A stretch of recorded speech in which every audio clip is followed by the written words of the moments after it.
I'm at the bad for not trying to find a babysitter for my surgery, so that my wife could drive me to my surgery. I scheduled an eye surgery and checked with my wife to make sure she was free to drive me to my appointment. As the day is drawing nearer, she asked me who's watching the kids during my surgery. I didn't make any plans for that. We have a 1 and 2 year old, but I assumed that she will just take the kids with us. If she thought that would be too much, she could ask her parents to watch them. Her parents are always willing to help. I told her that I could ask her mom if she could watch them. She said something like, "No, I want you to ask your mom." Seeing as it's easier to just find someone to drive me than it's so to ask for someone to watch kids, asked my mom if she will drive me to the appointment. My mom said she couldn't, but my stepdad offered to drive me. My stepdad and I are not very close, and he's not the kind of person I want to owe a favor, if you catch my meaning. So I'm pretty annoyed that my wife is so reluctant to help me out. My wife is annoyed because she said she doesn't want to be stuck in a waiting room with two toddlers. So am I the bad guy here? Am I the bad guy for refusing to get rid of my bees despite my nephew's allergy? So a bit of background first. My wife and I live in a very rural area and we have a large plot of land I inherited it from my late father. About half of it is forested. My family has had this land and managed it for generations at this point, and we were kept bees on the land for just as long. There are 3 permanent managed colonies that we collect honey and other products from, and from 2 to 6 wild colonies depending on the year. Answer the issue, my sister-in-law Mary recently married a man who has a 12-year son that apparently has an extreme allergy to bees, to the point where he'll die if he doesn't get medical attention. Every year, Sally and I host a family 4th of July party since we have the space both inside and out. Mary called last week to tell us we needed to get rid of the bees, that her son can be there. I told her I'm absolutely not doing that. She got really angry and told me I'm excluding my nephew over some insects and that family matters more than them. I told her that if it's such a big issue, then she can host or her son can just stay inside. She got huffy and hung up on me. Sally is on my side with this and tried to suggest that maybe my brother-in-law, who is an AMT, could try and prepare in case something happens. This issue has split my wife's family, and now my mother-in-law is trying to convince my wife and I to just get rid of them to keep the peace. I get that the kid could die, but I don't think it's fair to demand that I give up my bees over a kid, well, no, for less than a year. So, no one should worry about me getting rid of them. That's out of the question. I'm here to see if I'm a bad guy for not doing it. I won't be doing it regardless since it's not really feasible, short of salting the land and burning it in the ground. Also, to the people wondering why things occur on a somewhat regular basis at the fourth parties, all the bees on my land aren't a docile Italian breeds allowed by beekeepers across the country. They aren't socialized to people since I'm basically the only person they encounter for 99% of the year, and between the screaming kids and copious amount of fireworks used. Again, don't worry, I'm friends with my local fire marshal and make sure to check with him about precaution as to not risk burning the place down. The bees get ornery. So, but am I the bad guy here? Am I the bad guy for telling my neighbor that my roommate and I aren't babysitters? I share an apartment with Casey, Nelly, and Hannah, along with Hannah's 8-month-old daughter. The issue at hand concerns our neighbors. John and his wife Jane have a set of twins that are a year old. So sometimes Hannah and they will have a play date with the youngest one. But recently, they've been using the play dates as a way to dump their kids on Hannah's and the rest of us. sometimes for hours without answering the phone. Now I love kids and will be more than happy to babysit them, but we are all either working in college or both, so more often we're either being late to class or work because we can't contact John or Jane. Yesterday, the four of us were preparing to go out for lunch and get some shopping done. As we were leaving, John stopped us and said he needed Hannah to watch his kids while he went out to see a movie. I told him we aren't babysitters, and if they the kids with us again without answering, we'll call social services. To which he called us a bunch of rude words. The other parents in the complex said that we were harsh to new parents and to have more compassion. What do you think? Am I the bad guy for eating the neighbor's cupcakes? Context: I'm 26, female, and I have been house cat sitting for my best friend for the past week. I used to live in this house with them 2020, 2022, so I know the neighbors they share a driveway with. So on my second day of cat sitting, it was Mother's Day, and I had been out for a few appointments. As I reach the door, there is a note wedged in the door frame. I open it, and it says the neighbor's daughter had sent a gift for Mother's Day, but neighbors is away. The note writer had come round to find it, but they couldn't get past the gate and couldn't see it. They asked if I could keep an eye out for it and wrote, "At least you could eat them if you find them." I walked down the drive, and sure enough, a gift bag was hanging from the locked gate, with flowers, a card, and a box of 4 cupcakes. I brought them in and took a picture of the note and gift and sent it to my friend who owns the house. She says, "Lucky you." At first, I feel a bit weird and think, "Oh, I will leave them." And then the next day, I think, I don't know how long the neighbor is gone for. It will be bad if they go stale and go to waste. And the note said to eat them, so I ate them. Last week, I'm really busy with work and gym classes, so I'm leaving the house around 7 a.m. and not back until at least 8 p.m. When I do see that her car is back later that week, it is at one of these awkward times. On Saturday, the neighbor comes by asking if I had seen the parcel her daughter had sent. I said yes, I have it, and I showed her the week-old flowers, card, and the note someone had left. She read it and said it was her sister-in-law. I mentioned that it was just the flowers and card as the cupcakes were now gone, and gestured to the note saying to eat them. The next evening, the neighbor came round saying she wanted to clean the air.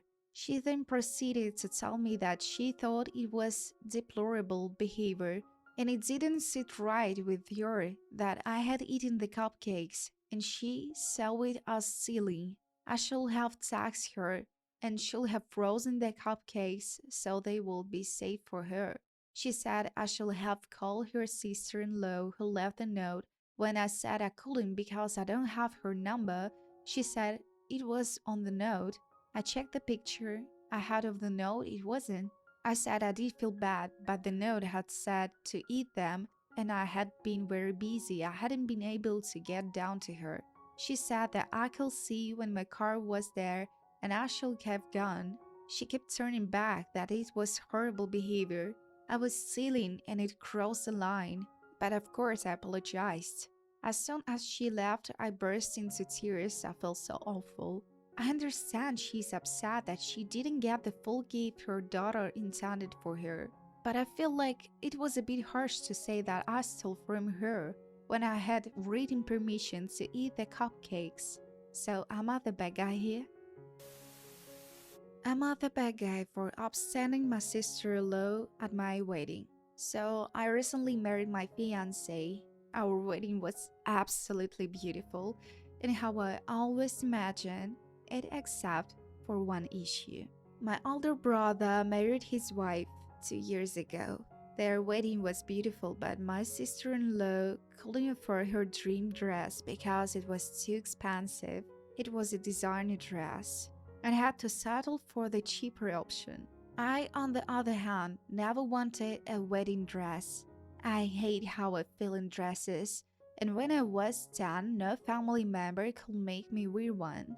So instead of a wedding dress, I decided to wear a white flared pants with ruffles, similar to the one of Ava's jumpsuit. On the top, I wore a loose white satin top with golden corset.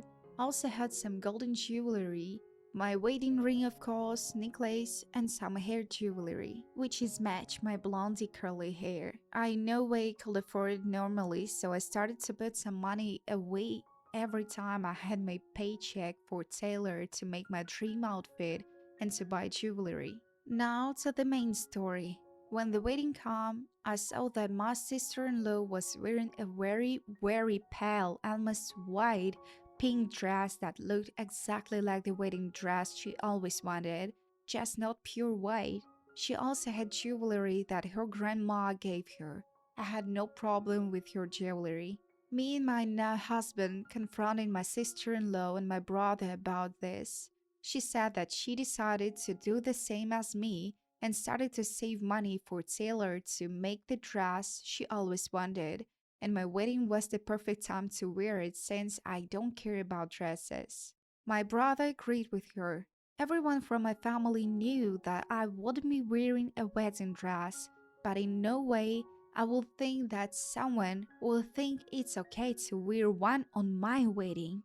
It's true, I don't care about dresses, but I still wanted to be the most beautiful woman on that day. My mother joined the conversation. She also agreed my sister-in-law.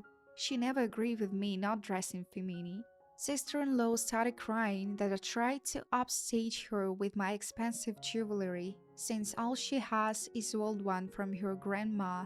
I said nothing about the jewelry, and that I wouldn't let her have her dream day with beautiful outfit she always wanted. After all, this I started crying too, and my husband had to comfort me. Some of the guests, mostly my friends, were on my side, but most family members said I was wrong. I tried to ignore her for the rest of the wedding, but she was still at the back of my head. My mother and brother said I should apologize to sister-in-law. I don't want to do it. I'm still hurt, but maybe I'm really in the wrong. Does my feelings not count? Now me and my husband on the honeymoon, and I'm trying to ignore all messages from my family. But what do you think? Am I the bad guy here?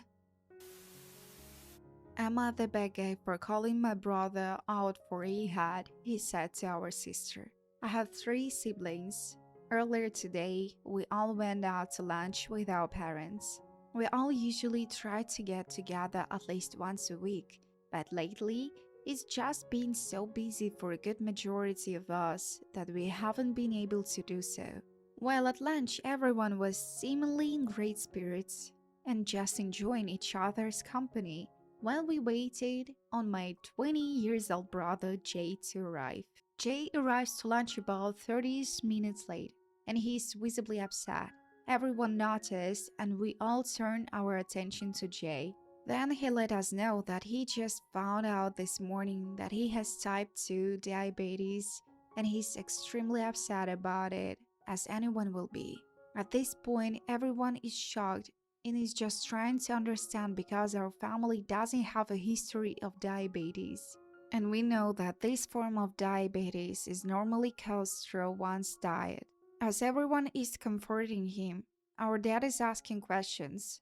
Jay says, "Yeah, I don't know, I just thought if anyone in our family were to get diabetes, it will be Alina, our sister." That immediately rubbed me the wrong way, and then he went on to try to explain himself by saying that our sister has always been the heavier one in the family, so he just didn't understand. I immediately came to my sister's defense asking Jay what the hell was wrong with him. Despite what Jay may think of our sister, she is the most athletic one in our family. Although all of us may work out, my sister was a tennis and wrestling athlete since she was 8 years old, and still to this day she eats cleaner than anyone, plays tennis almost every morning, and her husband are the gym more than any of us. So I told Jay that what he said was out of line and wrong, And instead of worrying about Alina, he should focus on his own health now. When I said this, my parents come to his defensive like he was some poor animal and telling me that he just found out some devastating news and that I didn't need to hit below the belt. I don't feel as though I threw any jobs at him, but my parents are insisting that the both of us were wrong. Am I the bad guy here? I'm at the bad guy for breaking a promise to take my niece and nephew for the summer. Me and my wife were planning to keep her brother's children, and for the summer, as her brother and sister-in-law wanted to break in time to themselves. We figured this will work out as a long-term fostering just finished for us, and we'd been considering taking a break for a little bit to regroup and focus on our relationship before we took on our next placement. However, we got an emergency placement call last night with the agency asking if we're to open to take on 3 children. Out of respect for them, I will not detail age or genders. Who needed immediate placing that will likely be long term. And after asking for an hour to discuss it, we sat down together and decided we'd do it and called back to accept. However, given this other attention these children will need it because of their situation, we've decided bring it to other children not part of this sibling dynamic into the house for long-term stay. It's not wise to my wife, and I call her brother to explain this. And I even suggested, as we'll be somewhat settled by then, and it and a routine that if my wife wanted to take her niece and nephew somewhere for the weekend, perhaps to visit her parents, I'll be more than happy to hold down the front with our new children so my brother-in-law and his wife could get at least a little bit of time together. My wife liked that idea and agreed it could work out, but my brother-in-law didn't like it and got upset with us boss over this, as we'd promised, and it will break the kids' hearts. My wife was annoyed by this and said that it wasn't like he's booked a vacation anyway, and he and his wife just wanted to spend time at their home. And it's not as perfect as the whole summer, but surely it's better than nothing.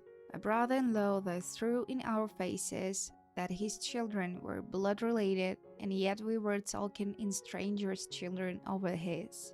My wife has a temper when our fosters are insulted, and she began to curse him out at this.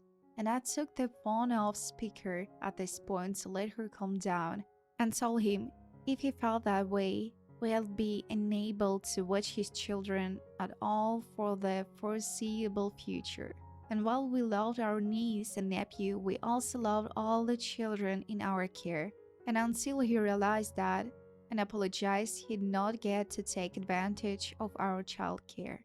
Also, may have told him I hoped his children never needed to be in a placement like this ones we will be caring for.